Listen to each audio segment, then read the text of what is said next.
প্রতিদিনের মতো আকাশে ওড়ার জন্য প্রস্তুত যাত্রীবাহী বিমান। পাড়ি দিতে হবে 40 মিনিটের পথ। রুটিন ফরমাইশি শেষে 95 জন আরোহী নিয়ে উড্ডয়ন করে ওই বিমান, কিন্তু মাঝ পথেই ঘটে বিপত্তি। উড্ডয়নের মাত্র 10 থেকে 15 মিনিট হয়েছে, বিমানটি 24,000 ফুট উচ্চতায় উঠছে। হঠাৎ করেই খুলে যায় বিমানের ছাদ। এত উচ্চতায় বাতাসের তীব্র চাপের কারণে আরোহীদের নিঃশ্বাস নিতে খুব কষ্ট হচ্ছিল। তারপরও সেই অবস্থা থেকে বেঁচে ফিরেন বিমানের যাত্রীরা। খোলা ছাদ নেই, নিরাপদে অবতরণ করে বিমানটি। প্রাণে বেঁচে যায় একজন ছাড়া বিমানের সব আরোহী। বিস্তারিত থাকছে আহমদুল্লাহ শিকদারের প্রতিবেদনে। প্রায় 3 যুগ আগে অবিশ্বাস্য এক ঘটনার সাক্ষী হয়েছিল পুরো বিশ্ব। ৭৯ জন যাত্রী ও 6 জন ক্রু নিয়ে উড্ডয়ন করে আলোহা এয়ারলাইন্স ফ্লাইট 243, কিন্তু মাঝ আকাশে বাতাসের প্রচণ্ড চাপে খুলে যায় বিমানের ছাদ। সেই অবস্থা থেকেই নিরাপদে অবতরণ করে বিমানটি। এ ঘটনা ঘটে 1988 সালের 28 এপ্রিল। হাওয়াইয়ের হিলো ও হনুলুলুতে চলাচলকারী আলোহার ওই বিমানটির সঙ্গে এমন ঘটনা ঘটে। ওই এক ঘটনা বদলে দিয়েছিল পুরো অ্যাভিয়েশন ইন্ডাস্ট্রিকে।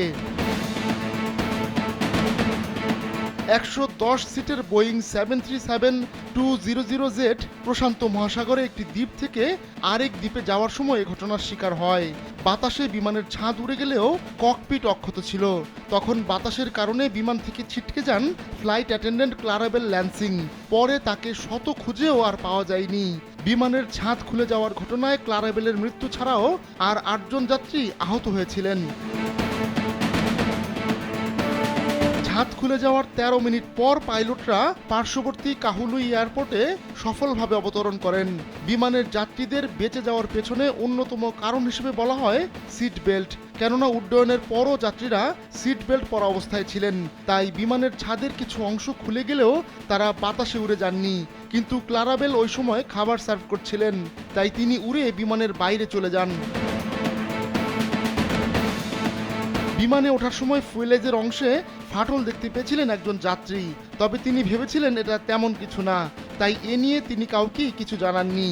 আর উড্ডয়নের কয়েক মিনিট বাদেই মাঝ আকাশে ঘটে এমন ঘটনা।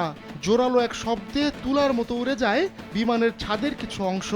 ফ্লাইট 243 যাত্রীরা নিশ্চিত মৃত্যুর হাত থেকে বেঁচে ফেরার পর এ নিয়ে তদন্তে নামে মার্কিন কর্তৃপক্ষ। তখন তারা বেশ কিছু সুপারিশ দেন, আর তাতেই অ্যাভিয়েশন ইন্ডাস্ট্রি বদলে যায়। আহমদুল্লাহ শিকদার, কালবেলা।